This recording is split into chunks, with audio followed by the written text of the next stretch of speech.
मध्य प्रदेश में कोरोना धीरे धीरे पैर पसारने लगा है। राजधानी भोपाल में भी कोरोना के मरीज की पुष्टि हो जाने के बाद अब लगभग सभी प्रमुख शहरों में कोरोना की आमद शुरू हो गई है। और देखिए, मध्य प्रदेश में कोरोना के अब तक 50 मामले सामने आए हैं। जांच के दौरान 9 नए केस मिले हैं और इसलिए ये बेहद ही चिंताजनक स्थिति है। इंदौर में 5 और साथ ही भोपाल और ग्वालियर के 2-2 केस सामने आए हैं। और लगातार देखिए, कोरोना के जो नए मामले हैं वो भी सामने आ रहे हैं। तो इंदौर में 5, ग्वालियर में और साथ ही देखिए भोपाल में भी 2-2 नए केस सामने आए हैं। तो एमपी में कोरोना के अब तक 50 केस सामने आ चुके हैं। स्वास्थ्य विभाग ने शहर के सभी सरकारी अस्पतालों में कोरोना वायरस से निपटने की तैयारी तेज कर दी है।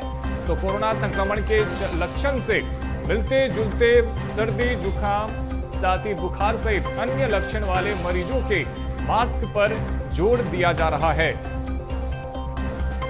और लगातार देखिए, जो कोरोना के नए केस हैं कहीं ना कहीं वो सामने आ रहे हैं और स्थिति बेहद ही चिंताजनक है। मध्य प्रदेश में 50 केस अब तक सामने आ चुका है, जिसमें से 9 नए केस हैं। और भोपाल में और साथ ही ग्वालियर में 2-2 मामले सामने आए हैं, जबकि इंदौर में 5 नए मामले सामने आए हैं। और इसलिए ही देखिए, लोगों से अपील की जा रही है कि यदि सर्दी जुकाम हो तो आपको जाकर के टेस्ट करवाना चाहिए।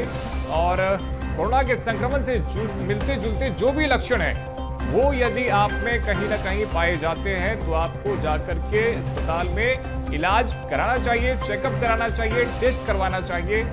और मरीजों को मास्क पहनने की देखिए एक बार फिर से हिदायत दी जा रही है। साथ ही हाथों को सैनिटाइज करने की भी बात कही जा रही है। यदि आपको सर्दी जुकाम होता है तो आपके लिए बहुत जरूरी है कि आप मास्क को पहने, ताकि संक्रमण ना आपको और ना किसी और को फैले।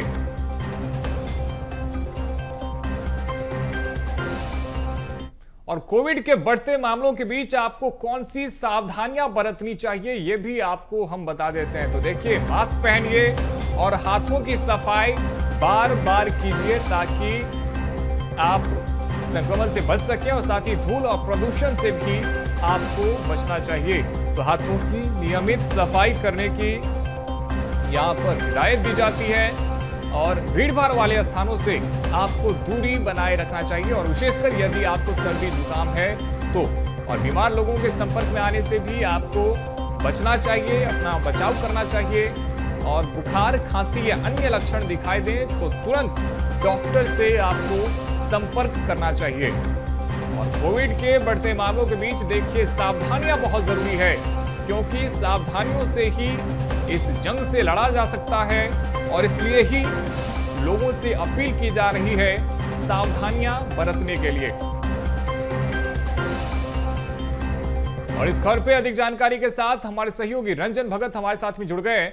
रंजन, देखिए, 50 केस सामने आ चुके हैं और इनमें से लगभग 9 केस नए हैं।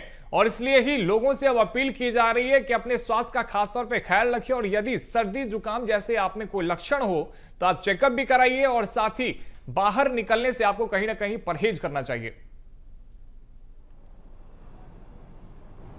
जी बिल्कुल रोहित, देखिए, मध्य प्रदेश में अब कोरोना का ग्राफ एक बार फिर से बढ़ने लगा है और यही कारण है कि अब लोगों को जागरूक रहने की आवश्यकता है, क्योंकि कहीं ना कहीं लोगों में जागरूकता की अभी भी कमी नज़र आ रही है। और इसी के कारण ये कोविड के मामले एक बार फिर से बढ़ रहे हैं, जिसके कारण अब जल्द ही स्वास्थ्य विभाग की तरफ से भी एडवाइजरी जारी की जा सकती है। हालांकि अभी तक स्वास्थ्य विभाग की तरफ से कोई एडवाइजरी जो है वो कोविड को लेकर के जारी नहीं की गई है, लेकिन जिस तरीके से लगातार ये मामले सामने आ रहे हैं तो ऐसे में 1 से 2 दिन के भीतर स्वास्थ्य विभाग भी नई गाइडलाइन जारी कर सकता है। क्योंकि अभी तक अगर बात करें, मध्य प्रदेश में 50 से अधिक एक्टिव केस जो है वो दर्ज किए जा चुके हैं। और सरकारी अस्पतालों की बात करें तो वहाँ पर अभी भी RT-PCR की सुविधा उपलब्ध नहीं कराई गई है। अगर जांच की जाएगी तो हो सकता है ये मामले जो हैं वो और भी बढ़े। एम्स को अगर छोड़ दिया जाए तो भोपाल में किसी भी अस्पताल में भी फिलहाल RT-PCR जांच की सुविधा नहीं नज़र आ रही है, चाहे वो जिला अस्पताल हो चाहे फिर अन्य अस्पताल हो। बाकी प्राइवेट अस्पतालों में लगभग 1000 रुपये से आसपास पर ही जो है ये जाँच की जा सकती है। लेकिन वही अगर हम बात करें तो लोगों को जागरूक करने के लिए अब सीधे तौर पर डॉक्टर्स का भी कहना है, क्योंकि कोविड का जो नया वेरिएंट है JN वायरस, ये हालांकि उतना मजबूत नहीं है, लेकिन फिर भी लोगों को इससे सावधानी रखनी चाहिए। अपने आसपास जिस तरीके से साफ सफाई रखें और इसके अलावा जो ज़रूरी गाइडलाइन है जो कि कोविड के समय में दिया गया था उसका पालन करें, क्योंकि ये जो मरीज हैं वो लगातार बढ़ रहे हैं। अस्पतालों में हालांकि अलग से बेड भी सुरक्षित कर लिए गए हैं, अलग अलग कोविड वार्ड जो है वो बना लिए गए हैं, क्योंकि पिछले बार जो हमने तो कहीं ना कहीं देखिए तैयारी की जा रही है। और हमारे साथ में ग्वालियर से प्रहलाद सिंह भी हमारे साथ में जुड़ गए हैं। प्रहलाद, ग्वालियर में कितने मामले अब तक सामने आ चुके हैं और क्या कुछ तैयारी स्वास्थ्य विभाग की तरफ से की गई है? बिल्कुल, देखिए अभी तक देखिए 3 मामले सामने आए हैं। 3 लोग कोरोना पॉजिटिव मिले हैं। एक 2 दिन पहले मिला था और कल 2 जूनियर डॉक्टर जो जीआरएमसी के हैं वो कोविड पॉजिटिव मिले हैं। उनका एहतियाती होम आइसोलेशन किया गया है। इसके अलावा उनकी जो जीनोम सीक्वेंसिंग होती है ताकि वेरिएंट का पता लगाया जा सके कि आखिर किस तरह का, कितना घातक ये वेरिएंट है, किस तरह का वेरिएंट एक्टिव है ग्वालियर में। तो ये प्रयास किए जा रहे हैं। और इसके अलावा अगर बात करें तो कोविड से निपटने के लिए जो तमाम सरकारी अस्पताल हैं उनमें कोल्ड ओपीडी शुरू की गई है। इन 2 डॉक्टरों की बात करें जो जूनियर हैं, जो कोविड पॉजिटिव हुए हैं, ये जीआरएमसी के ही आईसीयू का जो मेडिसिन वार्ड है वहां पर पदस्थ थे। इन्हें 2-3 दिन से लगातार कफ एंड कोल्ड हो रहा था, जिसके बाद इन्होंने अपनी जांच कराई, उसमें कोरोना की पुष्टि हुई है। हालांकि जो इनके संपर्क में जितने लोग आए हैं उनकी भी सैंपलिंग की जा रही है। तो एक तरीके से ये कहें कि कोरोना अब धीरे धीरे ग्वालियर जिले में पैर पसार रहा है और जिस तरह से मरीज मिल रहे हैं वो अलार्मिंग सिचुएशन है और अलर्ट रहने की जरूरत है। जी, लोगों में आपको जागरूकता नजर आ रही है क्या? क्या अभी भी लोग कोरोना को लेकर चिंतित हैं या फिर उन्हें लग रहा है कि नहीं, अभी तो इक्का दुक्का मामला सामने आ रहा है तो सब कुछ नॉर्मल, बाहर जा सकते हैं, निकल सकते हैं, मास्क पहनने की जरूरत है नहीं? देखिए बिल्कुल अभी लोग इतने अलर्ट नहीं है। जिस तरह से मरीजों के मिलने का अब सिलसिला शुरू हुआ है, लेकिन लोगों की हम बात करें तो इतनी अवेयरनेस नहीं है। लोग सोशल डिस्टेंसिंग का पालन नहीं कर रहे हैं। इसके अलावा भीड़ भाड़ वाले इलाके में अगर देखें तो वहां मास्क आदि लोग नहीं लगा रहे हैं। तो अब भी लोग इसको लेकर इतने अवेयर नहीं है। हालांकि ये वेरिएंट कितना घातक है इसका पता लगाया जा रहा है, लेकिन जिस तरह के सिम्टम्स आ रहे हैं लोगों में वो काफी हैरान कर देने वाले हैं, क्योंकि कोरोना के जो सिम्टम्स हैं वो काफी घातक है। लोगों को चेस्ट पेन हो रहा है, लोगों को सांस लेने में दिक्कतें हो रही है, इस तरह की बातें सामने आ रही हैं। जी, तो लक्षण बेहद ही खतरनाक है। रंजन, देखिए अभी आप बता रहे थे आरटीपीसीआर को लेके आप अपनी चिंता जाहिर कर रहे थे और बता रहे थे कि यदि सही तरीके से टेस्ट की जाए, हर उस मरीज की टेस्ट की जाए जो कि शिकायत लेकर आ रहे, कहीं ना कहीं उनमें कुछ लक्षण भी है, तो कहीं ना कहीं जो आंकड़ा है कोविड मरीजों का उसमें इजाफा भी देखने को मिल सकता है। बिल्कुल निश्चित तौर पर इसमें इजाफा देखने को मिल सकता है, क्योंकि अभी व्यापक स्तर पर जांच नहीं की जा रही है। अगर व्यापक स्तर पर जांच की जाए तो हो सकता है कि ये ग्राफ और भी बढ़ सकता है, क्योंकि केवल एक ही सरकारी अस्पताल में अभी ये सुविधा उपलब्ध कराई गई है। एम्स भोपाल में फिलहाल कोरोना की जो है टेस्टिंग की जा रही है, लेकिन वहीं अगर हम बात करें तो और भी मरीज बढ़ सकते हैं। लेकिन साफ तौर पर लोगों को जागरूकता की कमी अभी भी कम नज़र आ रही है, क्योंकि देखिए तो जिस तरीके से ये वेरिएंट फैल रहा है एक से दूसरे लोगों में, ऐसे में लोगों को अब सोशल डिस्टेंसिंग का फिर से पालन करना पड़ेगा। खास करके उन लोगों से जिनको सर्दी, खांसी, बुखार जैसी समस्याएं हैं उनसे कम से कम दूरी बनाई रखनी पड़ेगी ताकि इस वायरस से बचा जा सके। कहा जा रहा है ये भी वायरस जो है वो उतना घातक तो नहीं है, लेकिन एक से दूसरे से तीसरे में जल्दी फैलता है। तो ऐसे में लोगों को अब जागरूक रहने की आवश्यकता है। खास करके जो भीड़ भाड़ वाले जगह हैं जहां पर भी आप जाएं, मास्क लगा करके जाएं, क्योंकि ये वायरस भी तेजी से फैल रहा है और अपना पैर आगे ना पसारे, इसको देखते हुए डॉक्टर्स भी अपील कर रहे हैं कि आप अपना इम्यूनिटी, खास करके जिनकी कम इम्यूनिटी रहती है उस पर ये वायरस सबसे ज्यादा असर करता है, जिसमें कि बच्चे और बुजुर्ग शामिल है। बच्चे और बुजुर्गों को सबसे ज्यादा सचेत रहने की आवश्यकता है, क्योंकि ये वायरस भी लगातार फैल रहा है और ऐसे में जागरूकता की कहीं ना कहीं अभी भी कमी नजर आ रही है। बिल्कुल प्रहलाद, और दूसरी तरफ देखिए कहीं ना कहीं ये बात ठीक है कि अभी 3 जो मरीज हैं वो सामने आए, जिनमें से 2 जूनियर डॉक्टर हैं, लेकिन कहीं ना कहीं अब ये भी देखा जाएगा कि जितने मरीज हैं उनमें से जांच कितनों की गई है, क्योंकि मरीज कितने सामने आ रहे हैं उसमें यह भी बहुत ज्यादा मायने रखता है कि जांच कितने मरीजों की गई थी, कितने लोग आए थे जांच करवाने के लिए, और उस आधार पर हम कहीं ना कहीं आकलन कर सकते हैं कि अभी की स्थिति कैसी। देखिए लगभग 40 से अधिक लोग कोल्ड ओपीडी में पहुंचे और इसके अलावा संदिग्ध मानने के बाद उन 33 लोगों की सैंपलिंग की गई है। हालांकि उनकी रिपोर्ट आनी बाकी है। इस तरह से लगातार जो कोल्ड ओपीडी है वहां पर मरीजों की संख्या में इजाफा हुआ है। निश्चित ही ये संदिग्ध मरीज हो सकते हैं और अभी आवश्यकता है कि अवेयरनेस की। अगर आपको सिम्टम्स आते हैं, आप महसूस कर रहे हैं कि बुखार है, खांसी है, जुकाम है, तो आपको अपनी कोरोना की जांच करानी चाहिए। लेकिन अभी लोग क्या कर रहे हैं कि सामान्य बुखार मानकर, क्योंकि मौसम बदला है, तापमान में गिरावट हुई है, बारिश भी हल्की हो जाती है और इससे वायरल फीवर का जो संख्या है, तो लोग कुछ कोविड के ऐसे मामले भी हो सकते हैं जो लोग सामान्य वायरल फीवर मानकर अपना उपचार करा रहे हो। लेकिन फिलहाल लोगों को अवेयरनेस की जरूरत है और तत्काल अपनी जांच कराने की जरूरत है, लेकिन ऐसा कम ही दिखाई पड़ रहा है।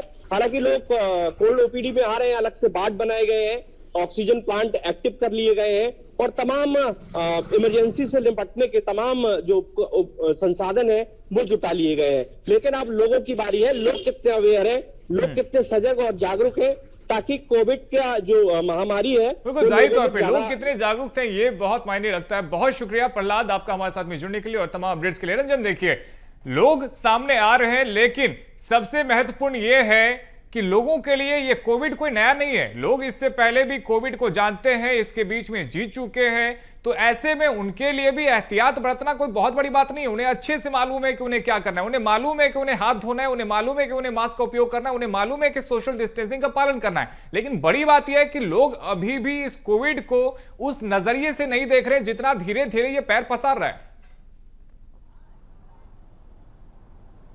जी बिल्कुल, कोविड को लेकर के बात करें तो कोविड अब हमारे बीच से जाने वाला नहीं है, ऐसा डॉक्टर्स की टीम बता रही है, क्योंकि अलग अलग वेरिएंट के रूप में एक बार फिर से ये दस्तक दे सकता है, क्योंकि ये ऐसी बीमारी है जो कि आने वाले समय में इसको ख़त्म करने का लगातार प्रयास चल रहा है। हालांकि जो इंजेक्शन लगाए गए थे, जो डोज लगाए गए थे, उससे कहीं ना कहीं लोगों की इम्यूनिटी जरूर बढ़ी है, लेकिन लगातार अलग अलग वेरिएंट के रूप में कोविड एक बार फिर से दस्तक दे रहा है। ऐसे में डॉक्टर्स की टीम साफ तौर पर कह रही है कि आप अपने आप को बेहतर रखें, अपनी इम्यूनिटी को बेहतर करें, ताकि इस वेरिएंट से भी लड़ा जा सके। क्योंकि JN वेरिएंट की बात करें तो ये अलग अलग देशों में ज़रूर फैल रहा है। अगर बात करें भारत में, तो भारत में भी अलग देशों से ये आया था, जहां केरल में सबसे पहला मरीज जो है वो दर्ज किया गया था। उसके बाद से अब धीरे धीरे ये अपना पैर पसार रहा है, लेकिन अब इससे लड़ने के लिए स्वास्थ्य विभाग का अमला भी पूरी तरीके से तैयार है।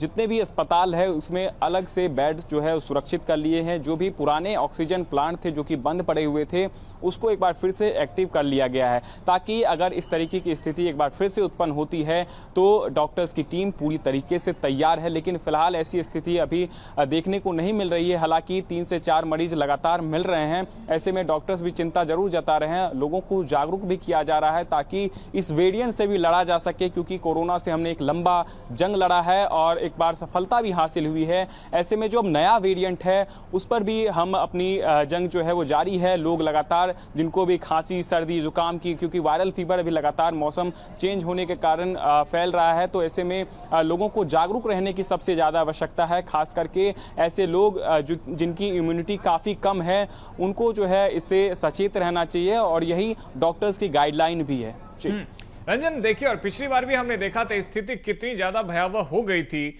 स्वास्थ्य व्यवस्था भी कहीं ना कहीं लचर पड़ गया था, क्योंकि मरीज बहुत ज्यादा बढ़ गए थे। ये बात ठीक है कि मध्य प्रदेश में बहुत ज्यादा मामले अभी नहीं है, लेकिन जब आप इसे भारत की दृष्टि से देखें या फिर विश्व की दृष्टि से देखें, तो ये जो आंकड़े आ रहे हैं वो चौंकाने वाले हैं। ऐसे में मध्य प्रदेश में भी सरकारी व्यवस्थाएं जितनी भी अस्पतालों में उसे दुरुस्त कर लिया जाए और लोगों को सही समय पर जागरूक किया जाए, ताकि फिर बाद में स्थिति बहुत ज्यादा खराब ना हो। यह भी बेहद जरूरी है।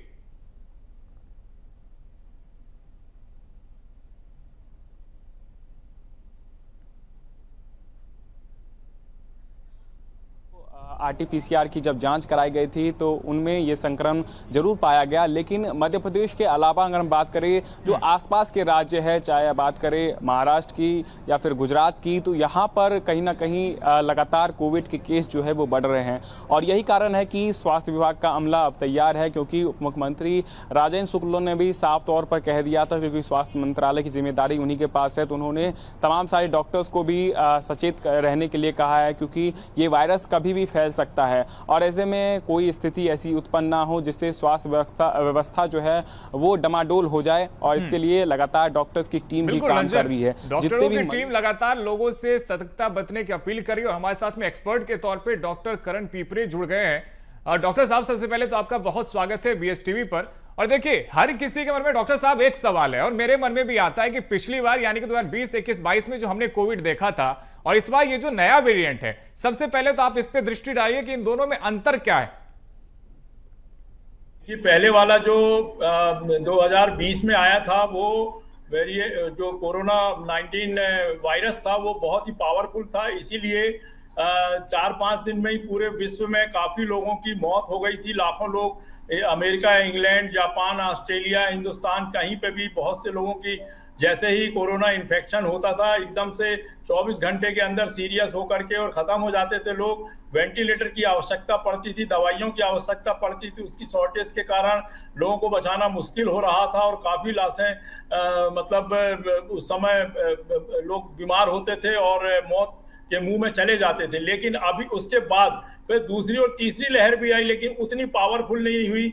वैक्सीनेशन हो गया, तो अभी का जो वायरस है 8-10 दिन से जो हम सुन रहे हैं वो इतना ज्यादा लोगों को घायल नहीं कर रहा, बीमार नहीं कर रहा है। तो इसका ये मतलब है कि अगर हम कंपेयर करें पुराने वाले कोरोना इन्फेक्शन से अभी वाले में, तो ये उतना पावरफुल नहीं है, कमजोर है। और इसीलिए हमारे प्रदेश में अभी 17 मरीज आए हुए हैं, जैसे कि राजधानी में 2 मरीजों के बारे में जानकारी प्राप्त हुई है। और तो टोटल जो मरीज हुए हैं वो 50-60 मरीज ही होंगे जो एक्टिव होंगे, और मौतें भी उतनी सीरियस नहीं है। लोगों को अस्पताल में किसी प्रकार से दौड़ते भागते देखा नहीं जा रहा है। तो मैं समझता हूं कि ये कमजोर वायरस है और इससे घबराने की जरूरत नहीं है। चूंकि हिंदुस्तान में हमारे यहाँ तीन डोज ऑलरेडी लग चुकी है कोरोना वैक्सीन की, और लोगों में इम्यूनिटी आ गई है, जागरूकता आ गई है, लोग बाग दूरी बना करके रहते भी हैं। डॉक्टर साहब, इससे जुड़ा हुआ मेरा एक सवाल था कि यदि किसी व्यक्ति ने 2021 में कोविशील्ड या कोवैक्सीन लगाया है,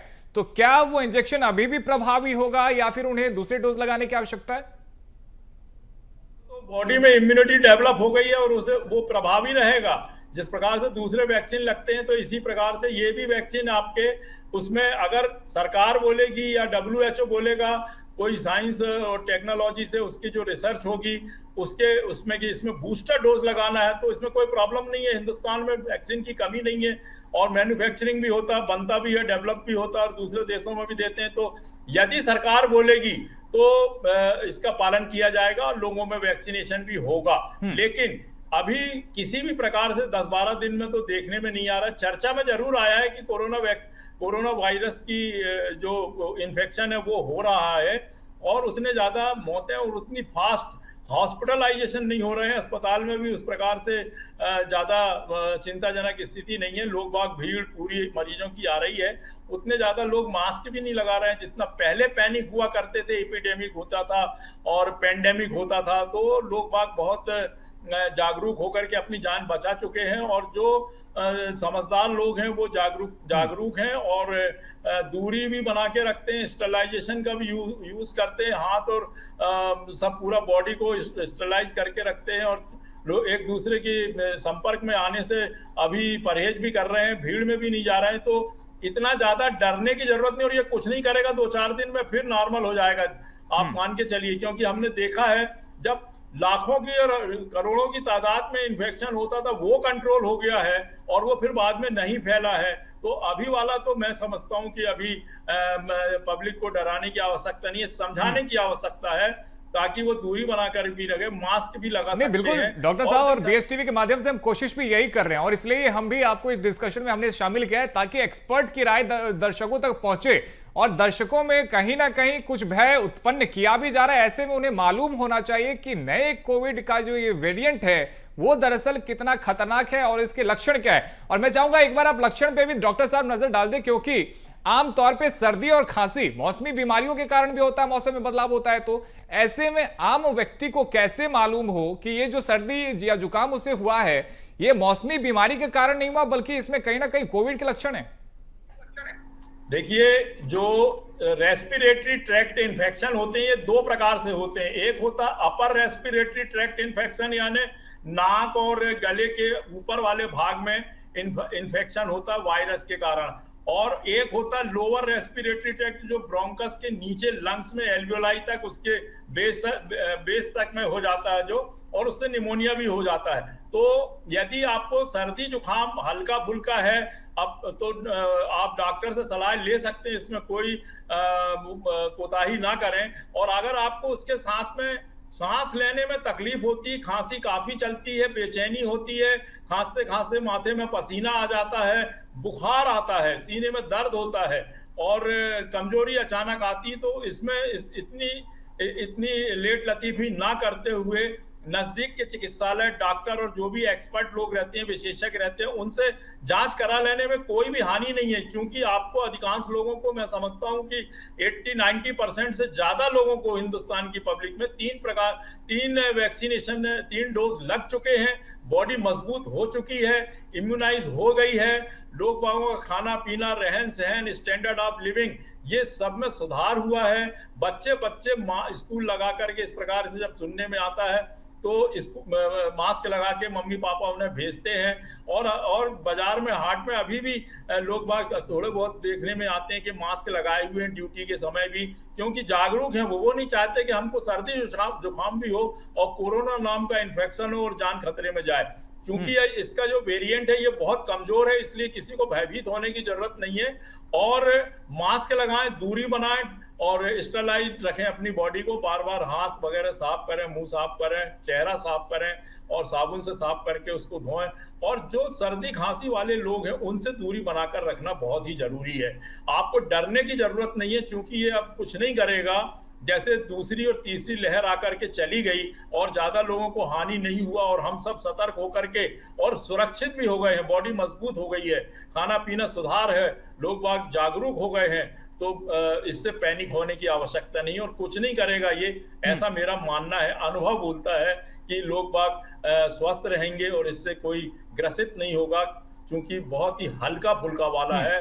डॉक्टर साहब, एक सवाल ये भी कि यदि कोई संक्रमित हो जाता है, यदि वो कोविड की चपेट में आ जाता है, उसके बाद वो किस प्रकार से अपना ख्याल रखे, इसको लेके भी यदि आप जानकारी दर्शकों तक पहुंचाएं।